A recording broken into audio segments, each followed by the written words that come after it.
Okay, everybody, so today we are going to get into the rise and fall of Spain from really the mid 1400s up until kind of getting closing into the 1700s. So let's get into it. So in 1469, Spain was made up of four kingdoms. Castile, which you see was very large there, Navarre in the north, Aragon, and then in the south was Granada. Now, Granada was run by the Muslims, and if you remember, at one point the Muslims controlled all of the Iberian Peninsula, and slowly but surely over time, the Spanish were able to start to try to push them out. And starting after 1469, some very important things are going to happen. And really, the first most important thing was a wedding.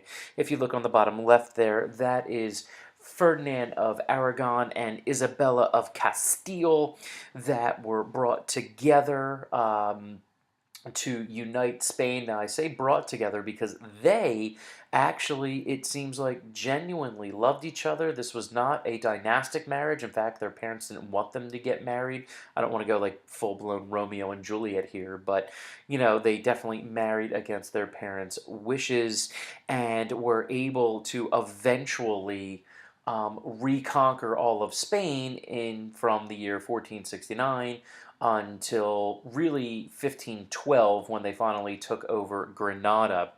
What was going to be really crucial for these guys was the church. The church was going to be a big partner with them. They really were united in many different ways. Spain was very, very religious. And so it's really going to help them gain greater control over their country.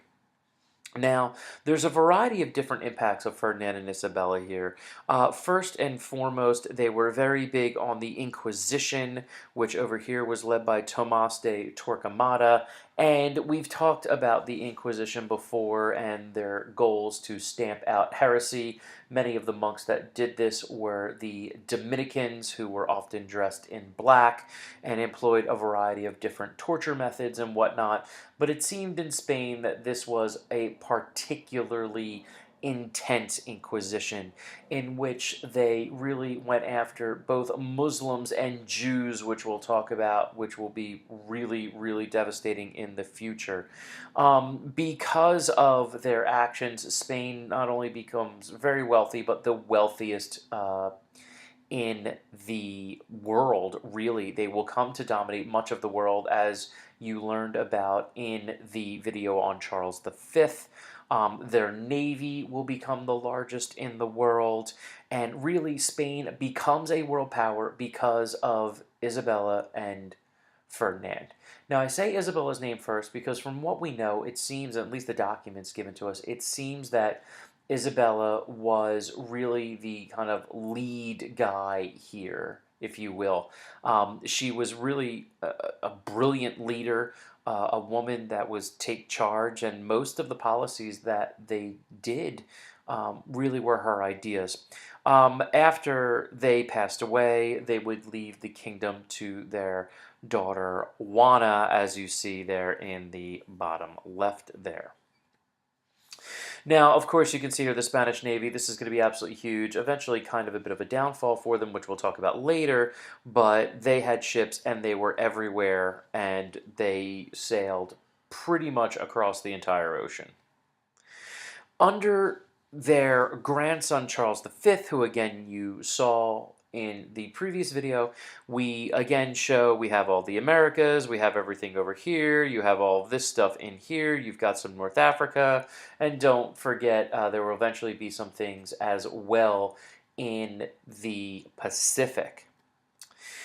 Now, Spain will start to turn a little bit under Charles's son, Philip II. Philip II will rule from 1556 to 1589, and the only thing I can say about him is he is just a creepy dude. He was kind of obsessed with death. He always wore black, and sometimes, in order to remind himself that he would die soon, slept in a morgue. Yeah, he was really interesting, and religion was very important to him, which is okay. But what's going to end up happening is he's really going to favor kind of old traditional Christians in the church, which will be valuable landowners and the clergy. Everybody else kind of gets nothing. He was very much passionate about the Inquisition and really kept the focus on getting the Muslims and Jews out of Spain, which will be a huge negative impact because in pushing the Jews and Muslims out of Spain, many of them were merchants or had ties to other merchant groups, and so that's going to crush their economy later on. What really hits Philip the worst was the Dutch. The Dutch were Protestant, and they were very Protestant, and the Dutch don't like to be ruled by the Catholic Philip. What the Dutch also realized is they were very good at business, which they were, and we'll be talking to them kind of separately with their business dealings. And they knew that Philip was pretty terrible with money, which he was, and that the empire was going bankrupt, which it would. And so basically, slowly but surely, they will revolt. If you see on the right here, you have different levels of revolts from 1576 to 1598. Now, when it was all said and done, what you end up getting is up here the Dutch Netherlands and down here the Spanish Netherlands. Here's the deal. Here in the top is all of the money and the success and the naval forces. Here are some farms which are okay, but no money. So not only does Philip pursue bad fiscal policies, he also is intolerant, and actually that intolerance damages his country, and then he loses one of the most valuable economic aspects of his country. And then he screws the rest of it up, and it all has to do with England. When Queen Elizabeth, as you see there on the right, eventually comes to control England, Philip decides it would make sense for them to be married, despite the fact that England is Protestant, and so is Elizabeth. Elizabeth, however, is no, one, you're a creeper, and two, you were married to my sister. And that kind of freaked her out, and she said no, and Philip got really mad. At that same time, Pope Sixtus V on the left had been trying to get England back into the fold, and it did not work, so he decides to call a crusade against Elizabeth of England, in which Philip is ready and willing to go to war. And we have the big time event in the year 1588, which was known as the Armada. That England is going to have to face the entire Spanish Armada, that Philip is going up there to invade and take over the country. Elizabeth, understanding that she's outnumbered, decides to call in her best soldiers, and they happen to be pirates. Pirates are very unorthodox, they're very mobile, they actually are able to lure the Spanish Navy into the English Channel, and because it was in the English Channel, the Spanish Navy couldn't really bring their entire force to bear. The English pirates also were able to light ships on fire and actually sail them at the Spanish ships, causing much disarray, and in the end they have to retreat. Now the problem is the pirates, if you look over here on the map, allow the Armada to come in. They attack the Armada here, and then they're able to block this part off. So the Armada has to go all the way around England and Scotland. And right around this zone, they get hit by some freakish storm, and basically the entire fleet was sunk, and what soldiers survived that reached either northern Scotland or Ireland were all promptly killed. It is at this point from 1588 that Spain is going to go through a slow decline, which will actually eventually culminate with the Spanish-American War in 1898, in which we finally put the final nail in the coffin. By the early 1600s, they are really going to have a major problem, and their problem is being rigid. They don't want to change their government. They always try to keep these absolutist kings. They never really develop good economic policies, which I'll explain a little bit more in a moment.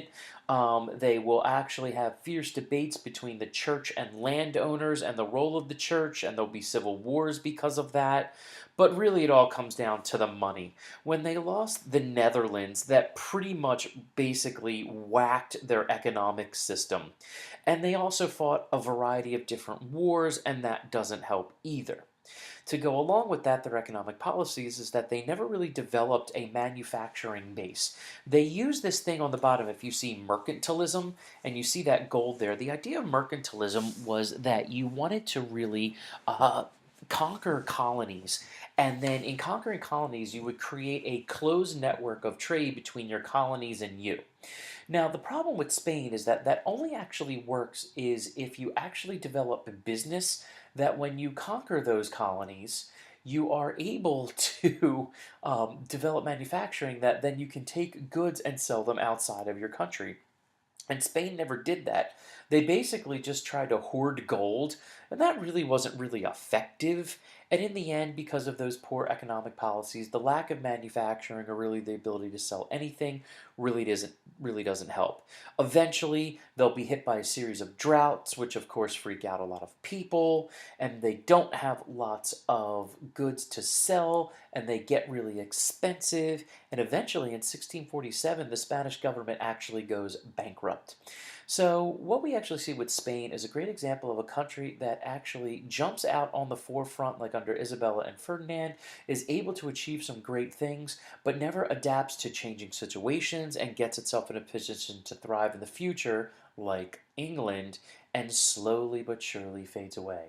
So, they were a super strong power for like 30 or 40 years, and then basically is the long, slow drive to really today, they're an okay country, but not the power they once were. All right, get your comments and your questions, and I'll see you guys tomorrow.